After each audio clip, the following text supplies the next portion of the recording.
Radio सक्रियता। Radio सक्रियता क्या है?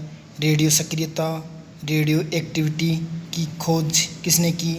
सबसे पहले बात करते हैं कि रेडियो एक्टिविटी क्या या रेडियो सक्रियता की खोज किसने की। सन 1896 में फ्रांस के भौतिक विज्ञानी एंटोनी हेनरी बेक्यूरेल ने पहली बार रेडियो सक्रियता की खोज की थी। रेडियो सक्रियता की क्या परिभाषा है? रेडियो सक्रियता किसे कहते हैं? प्रकृति में कुछ तत्व या पदार्थ ऐसे होते हैं जिनसे स्वतः ही अदृश्य किरणें उत्सर्जित होती रहती है। इस घटना को रेडियो एक्टिविता कहते हैं या रेडियो एक्टिविटी कहते हैं। रेडियो एक्टिविटी पदार्थों से जो किरणें उत्सर्जित होती है या होती रहती है, उन किरणों को रेडियो एक्टिविटी रेज कहते हैं। किसी पदार्थ से उत्सर्जित होने वाली रेडियो एक्टिविटी किरणें 3 प्रकार की होती है: अल्फा किरणें, बीटा किरणें और गामा किरणें।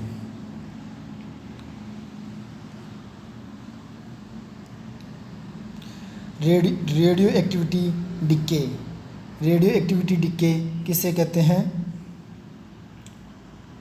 रेडियो एक्टिविटी पदार्थ के परमाणुओं अल्फा, बीटा, गामा किरणें उत्सर्जित होती रहती है। पदार्थ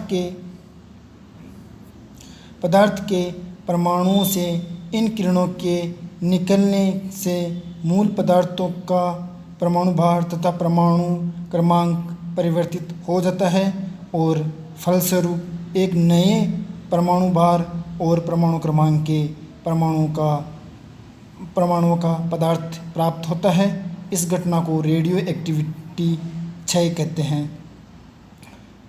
अल्फा डिके या अल्फा क्षय। अल्फा क्षय डिके अथवा अल्फा क्षय एक प्रकार का रेडियो सक्रिय क्षय है जिसमें परमाणविक नाभिक एक अल्फा कण उत्सर्जित करता है तथा मूल परमाणु का नाभिक एक अन्य परमाणु में परिवर्तित हो जाता है। इस नए नाभिक के परमाणु संख्या में मूल नाभिक से 2 तथा परमाणु भार में 4 की कमी हो जाती है। 4 की कमी होती है। अल्फा कण में 2 न्यूट्रॉन तथा 2 प्रोटॉन होते हैं।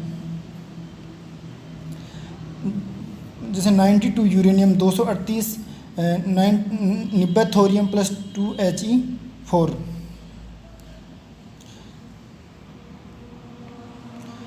बीटा क्षय को निम्नलिखित श्रेणियों में विभक्त किया जाता है: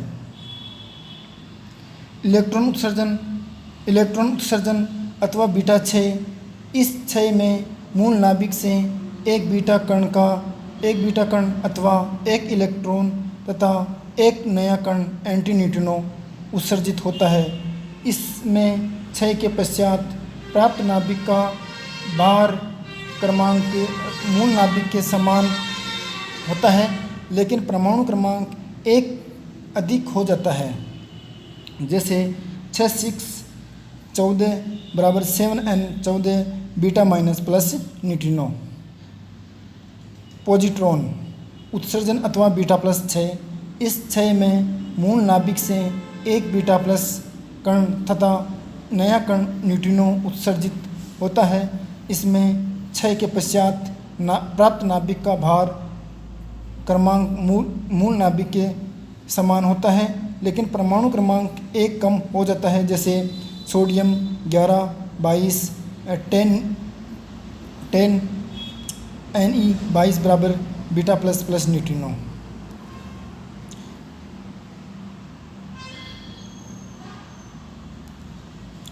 इलेक्ट्रॉन परिग्रहण या इलेक्ट्रॉन कैप्चर। इस प्रक्रिया में मूल नाभिक से एक कक्षीय इलेक्ट्रॉन का परिग्रहण करता है, कैप्चर करता है तथा न्यूट्रिनो उत्सर्जित करता है। इसमें बनने वाले नए नाभिक की द्रव्यमान संख्या मूल नाभिक के समान होती है तथा परमाणु संख्या 1 कम हो जाती है। गामा क्षय। जब कोई नाभिक उत्तेजित अवस्था में होता है लेकिन यह अवस्था कोई कण उत्सर्जित करने के लिए पर्याप्त मात्रा में ऊर्जा नहीं दे पाती है, तब वह अपनी अतिरिक्त ऊर्जा को निम्नलिखित प्रकार से उत्सर्जित करता है, अपनी स्थायी अवस्था प्राप्त करता है। गामा डिक्के क्या है? किसी रेडियो सक्रिय नाभिक के अल्फा और बीटा क्षय के पश्चात बनने वाला नाभिक सामान्यतः उत्तेजित अवस्था में प्राप्त होता है। यदि इसकी उत्तेजित अवस्था नया कण उत्सर्जित करने के लिए पर्याप्त नहीं होती है तो यह एक विद्युत चुंबकीय विकिरण उत्सर्जित करता है जिसे गामा किरण के रूप में जाना जाता है। नए नाभिक का द्रव्यमान और आवेश मूल नाभिक के समान होता है। जैसे बेरिलियम 56 बेरिलियम पर स्टार उत्तेजित अवस्था को प्रकट करता है। विघटन का नियम या रदरफोर्ड-सोडी का नियम क्या है? विघटन का नियम क्या है या रदरफोर्ड-सोडी का नियम? रदरफोर्ड-सोडी के नियम को चरघातांकी का नियम भी कहते हैं। किसी रेडियो सक्रिय तत्व के सभी नाभिकों की क्षय होने की प्रायिकता समान है। किसी रेडियो सक्रिय तत्व के स्वतः विघटन की दर उस समय उपस्थित सक्रिय नाभिकों की संख्या के अनुक्रमानुपाती होती है, जहाँ dN/dt प्रोपोर्शनल टू -n या dN/dt इक्वल टू -λn। तो यहाँ लैम्डा अनुक्रमानुपाती नियतांक है जिसे तत्व के क्षयांक अथवा डिके कांस्टेंट के रूप में जाना जाता है। क्षयांक का मात्रक प्रति सेकंड होता है।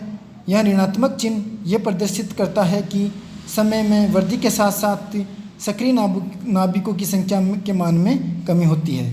अतः dN/n बराबर -λ/dt समाकलन करने पर जब t बराबर 0 पर n बराबर n0 हो तथा किसी समय t पर नाभिक के परमाणुओं की संख्या n है तो समाकलन n0 से n dN/n बराबर -λ समाकलन 0 से t dt log n bracket n lower limit n0 and upper limit n बराबर -λt ब्रैकेट लोअर लिमिट 0 तथा upper limit t log n minus log n0 बराबर -λt log n/n0 बराबर -λt।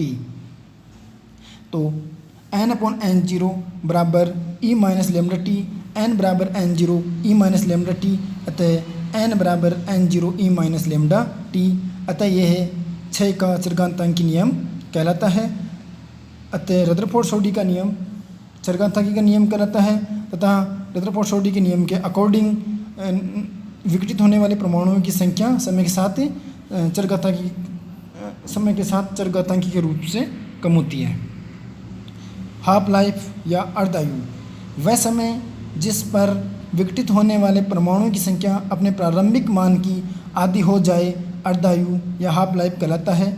अतः चरघातांकी के नियम से n बराबर n0 e -λt small t बराबर कैपिटल T तथा n बराबर n0/2 तो n0.2 बराबर n0 e -λt तो 1/2 इक्वल टू e -λt।